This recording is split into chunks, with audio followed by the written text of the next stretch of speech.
Todo el mercado estuvo atento al IPC de Estados Unidos y las proyecciones estuvieron algo por debajo de lo que realmente se informó.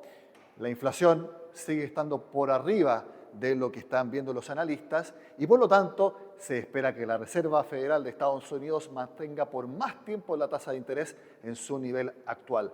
¿Cómo esto incide en los precios de los activos y también en las recomendaciones de inversión? Es lo que vamos a analizar en este noticiero de Renta 4 junto a Natalia Aguirre, la directora de Análisis y Estrategia.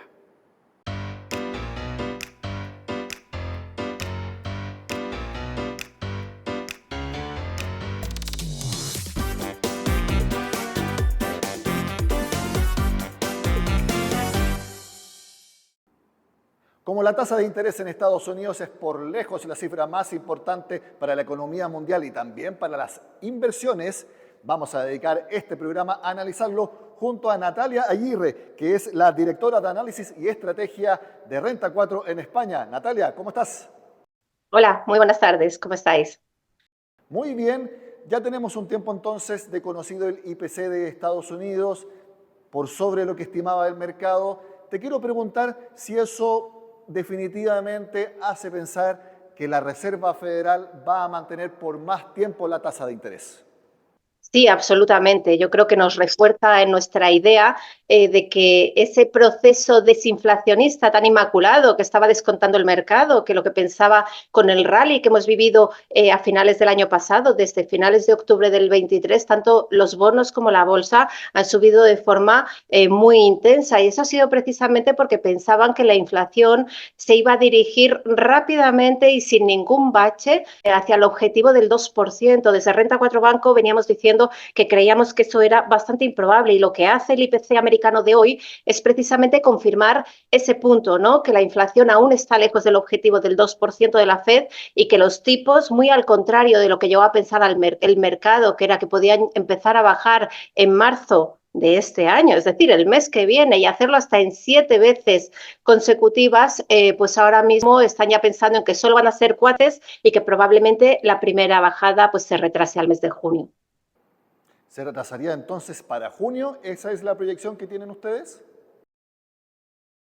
Nosotros teníamos junio realmente desde finales del año pasado, cuando el mercado decía marzo, precisamente porque pensábamos que ese progreso hacia una inflación del 2% en la última parte, lo que llamamos la última milla, ¿no? Para alcanzar el objetivo de inflación del 2%, iba a ser más costoso. Aquí no hay que olvidar que teníamos impactos positivos, seguimos teniendo impactos positivos del efecto de la energía, ¿no? El año pasado la inflación cayó mucho, desde niveles del 8-10% en Estados Unidos y en Europa hasta los niveles actuales en torno al 3-4%, en gran parte debido al efecto de la energía. Pero es que luego hay otros impactos como son la presión en los servicios, la presión en los mercados laborales que están muy tensionados, especialmente en Estados Unidos, que creemos que son factores que pueden hacer que esa inflación tarde más en llegar al objetivo del 2%, que probablemente sea una cosa más del 2025. Y no hay que olvidar, sumado a todo esto, que hay otros factores de riesgo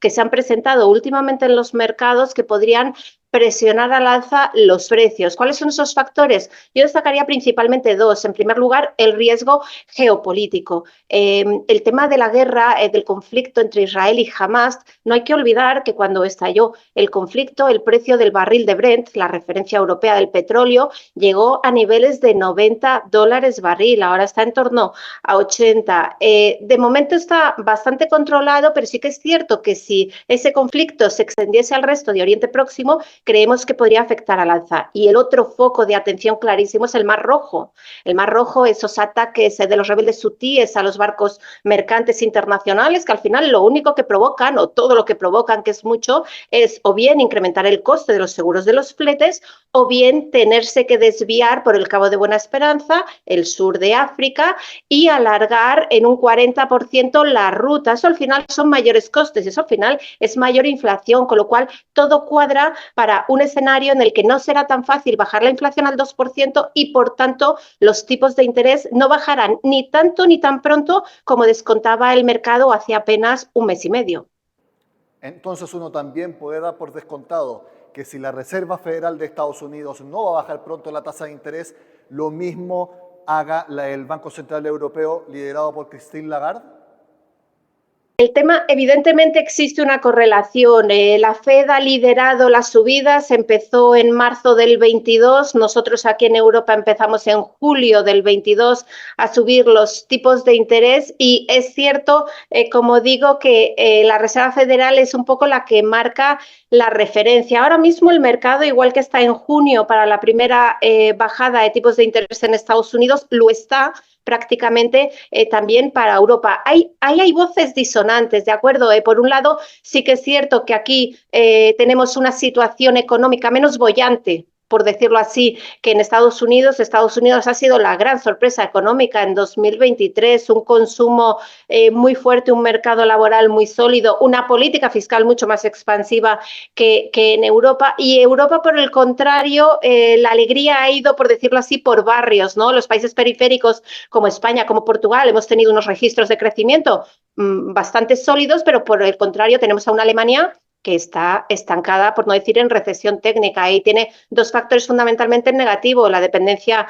energética, se ha quedado sin el gas barato ruso, y también la dependencia de China. Ahora ya no tenemos una China creciendo al 8-10% como estábamos acostumbrados, sino que crece a unos niveles bastante más débiles. Entonces sí que es verdad que aunque el mercado piense que la Fed puede ser la que lidere las primeras bajadas de tipos, la que sea la primera en bajar, puede ocurrir que la situación económica más débil en países como Alemania pues pueda llegar en un momento dado a determinar que el BCE le tome la delantera, pero para eso tiene que ocurrir algo muy claro, y eso es que la inflación se pueda dar realmente por controlada. En la última reunión del Banco Central Europeo, Lagarde, la presidenta Lagarde, lo dejó muy claro: necesito más datos. Hasta abril no esperéis nada, y desde luego tiene que haber un control de la inflación mucho más claro para que yo empiece a bajar los tipos de interés. Así que yo creo que hay que seguir mirando los datos y el tiempo dirá quién baja antes.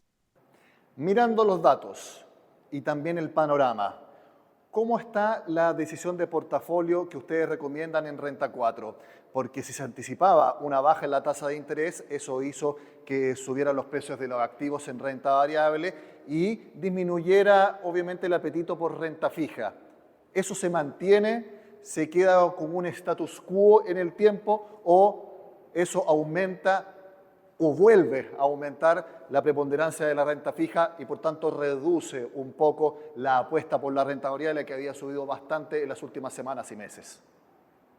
Bueno, nosotros creemos que hay que tener una cartera muy equilibrada. Aquí es cierto que hemos empezado el año con una exposición conservadora a renta variable, porque no hay que olvidar que los principales índices han subido entre un 15%, si ponemos el caso del español IBEX o el Eurostoxx, un 20%, si incluso el Eurostoxx ha llegado hasta un 20%, el SP500, y bueno, el Nasdaq un 30% desde los mínimos que marcó en octubre. Entonces, en ese contexto sí que es verdad que empezábamos con un sesgo algo más conservador, y el hecho, como bien dices, que se retrase en el tiempo la primera bajada de tipos de interés era uno de los factores que nos llevaba a pensar, incluso aún estando positivos en el medio plazo con la renta variable, con las bolsas, porque el ciclo económico está aguantando relativamente bien, sobre todo en Estados Unidos, y porque por mucho que se retrasen las bajadas de tipos, sabemos que el próximo movimiento de los tipos de interés va a ser a la baja. Ya hemos visto el techo de los tipos de interés. Entonces, la visión a medio plazo era positiva, pero pensábamos que había factores que podían determinar mejores puntos de entrada. ¿Cuáles son estos factores? El que ha ocurrido hoy, es decir, un retraso adicional en las expectativas de recorte de tipos de interés, pero luego hay otros factores encima de la mesa que pueden propiciar también mejores puntos de entrada en las bolsas, pues como pueden ser el riesgo geopolítico, al que hemos hecho referencia con potencial impacto inflacionista, y luego otros focos de riesgo que van surgiendo en el mercado, como es el tema del commercial real estate en Estados Unidos, lo que es el sector inmobiliario no residencial, donde últimamente hemos visto cierta inestabilidad y creemos que hay que vigilar. Es decir, creemos que en bolsa desde luego hay que estar, pero que probablemente veamos mejores puntos de entrada.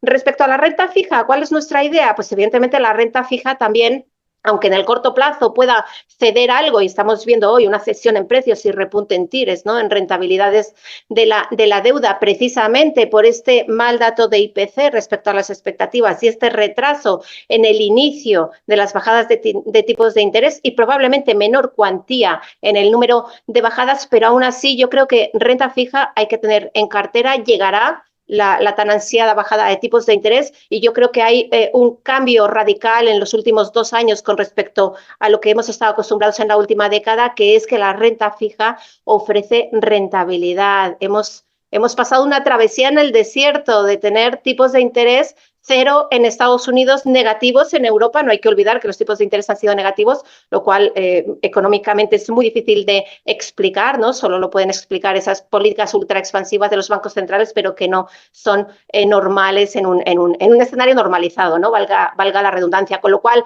renta fija sí. Preferimos, hasta que lleguen las bajadas de tipos de interés, estar en los plazos más cortos, no alargar duraciones de momento.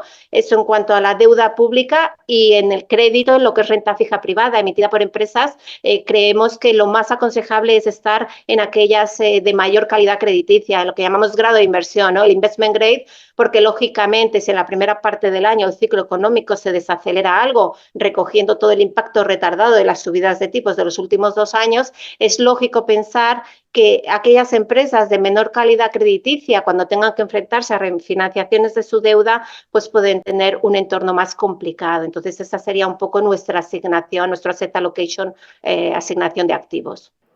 Natalia, mi última pregunta. Para quienes tengan un interés de tomar riesgo, ustedes en Renta 4 tienen carteras seleccionadas. Si tú tuvieras que seleccionar algún mercado en particular y algún sector en particular que tenga buenas perspectivas, dentro de todo este contexto hay algunos riesgos, tasas de interés que todavía no sabemos cuándo van a empezar a bajar, pero si tú tuvieras que apostar a un mercado y a un sector en particular, ¿cuál sería? Pues fíjate, a un mercado, yo te diría que Europa. Si miramos valoraciones, Europa se ha quedado bastante rezagada con respecto a Estados Unidos. Estados Unidos está en máximos históricos, el S&P 500, el Nasdaq. Es verdad que las pequeñas compañías todavía tienen pues cierto delay, ¿no? Están algo rezagadas, pero yo creo que es un poco el turno de Europa. Cotiza en los niveles de múltiplos de PERES más bajos con respecto a Estados Unidos en cerca de 30 años. Entonces, yo creo que ese puede ser una opción interesante. Y fíjate, yo por sectores, yo creo que hay que tener siempre una cartera equilibrada. Lo de apostar a un solo sector, sobre todo en un entorno tan incierto como el que tenemos ahora mismo, yo creo que es un riesgo. Yo creo que hay que tener una cartera muy equilibrada entre valores sensibles a bajadas de tipos de interés, que desde luego lo van a hacer bien, pues por poner un ejemplo, las inmobiliarias, por ejemplo, las utilities en general, pero también hay que tener algo de exposición a ciclo, porque a medida que vayan bajando los tipos de interés en la segunda mitad del año, los valores cíclicos van a empezar a hacerlo mejor. Entonces, yo creo que hay que tener un poco combinación de varios sectores, varios valores, y que eso determinará una buena rentabilidad de nuestras inversiones. Bueno, como hemos visto entonces, el mercado apunta a que las tasas de interés en Estados Unidos y en Europa van a empezar a bajar en el segundo semestre. Por supuesto que vamos a estar atentos a todos los datos para ver si es que efectivamente se logra concretar esa proyección. Le quiero agradecer a Natalia Aguirre, directora de Análisis y Estrategia de Renta 4, este contacto desde España. Te mando un abrazo, Natalia. Igualmente, un abrazo. Gracias. Tasas de interés y su efecto en los precios de los activos que determinan las recomendaciones de inversión. Es el tema que hemos desarrollado en este noticiero de Renta 4. Soy Nicolás Paut. Nos vemos en una próxima oportunidad.